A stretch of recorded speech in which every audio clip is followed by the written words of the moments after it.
کہتے ہیں کہ ایک مرتبہ ایک بزنس مین نے خواب میں دیکھا کہ اسے کہا جا رہا ہے کہ تمہاری کمپنی کے مین گیٹ کے سامنے جو فلاں پھل فروش پھل بیچتا ہے اسے عمرہ کروا دو۔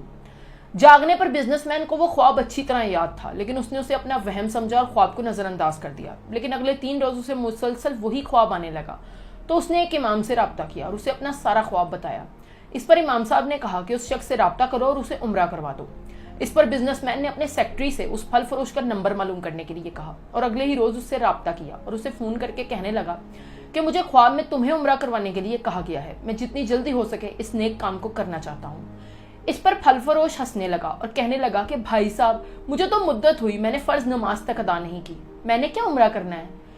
اس پر بزنس مین اصرار کرنے لگا تو پھل فروش کافی بحث کے بعد مان گیا اور کہنے لگا ٹھیک ہے، میں عمرہ کرنے کے لیے تیار ہوں، لیکن میرے سارے اخراجات تم اٹھاؤ گے۔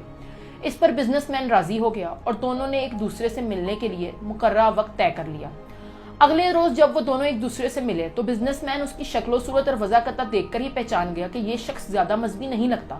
اسے بہت تعجب ہوا کہ اسے خواب میں اس شخص کو عمرہ کروانے کے لیے کہا گیا ہے، لیکن جو بھی ہے دونوں عمرے کے لیے روانہ ہو گئے۔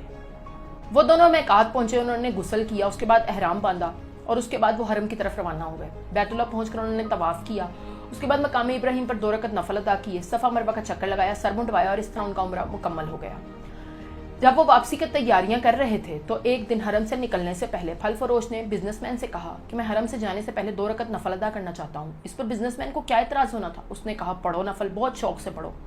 پھل فروش بزنس مین کے سامنے ہی نفل ادا کرنے لگا، لیکن جیسے ہی وہ سجدے میں گیا اس کا سجدہ بہت لمبا ہونے لگا۔ اس پہ بزنس مین نے اس کو ہلا کر دیکھا تو کوئی حرکت نہیں ہوئی۔ بزنس مین کو احساس ہوا کہ پھل فروش کی روح تو حالت سجدہ میں ہی پرواز کر چکی ہے۔ اسے پھل فروش کی موت پر بہت رشک آیا اور وہ کہنے لگا کہ کاش ایسی موت مجھے نصیب ہوتی۔ خیر، پھل فروش کو وہیں غسل دیا گیا اور وہیں اس کی نماز جنازہ ادا کی گئی۔ ہزاروں فرزندان اسلام نے اس کے نماز جنازہ میں شرکت کی۔ پھل فروش کے گھر والوں کو بزنس مین نے اطلاع دے دی تھی اور اس کے گھر کا سارا خرچہ اس نے اپنے ذمہ لے لیا۔ اب جب وہ ملک پہنچا تو وہ اس کی بیوی کے پاس تعزیت کرنے گیا اور اس سے کہنے لگا کہ تمہارے شوہر نے ایسا کون سا نیک کام کیا تھا کہ اس کا اتنا عمدہ انجام ہوا اور اسے سجدے کی حالت میں موت آئی۔ اس پر اس کی بیوی کہنے لگی کہ بھائی صاحب، میرا شوہر کوئی نیک آدمی تو نہیں تھا، لیکن اس کے اندر ایک بہت ہی اچھی عادت تھی۔ ہمارے گھر کے پاس ہی ایک بیوہ عورت اپنے چھوٹے چھوٹے بچوں کے ساتھ رہتی ہے۔ میرا شوہر جب بھی اپنے بچوں کے لیے کوئی کھانے پینے کی چیز لاتا تھا تو ساتھ ہی ان بچوں کے لیے بھی لے کر آتا تھا اور اس کے دروازے پر رکھ کر کہتا تھا کہ بہن، میں نے باہر کھانا رکھ دیا ہے، تم اسے اٹھا لو۔ اس پر بیوہ عورت باہر نکلتی اور آسمان کی طرف دیکھ کر دعا کرتی کہ اے اللہ، اس نے میرے بھوکے بچوں کو کھانا کھلایا ہے، اس کا خاتمہ ایمان پر کرنا۔ جس قدر ممکن ہو لوگوں کی مدد کیا کریں۔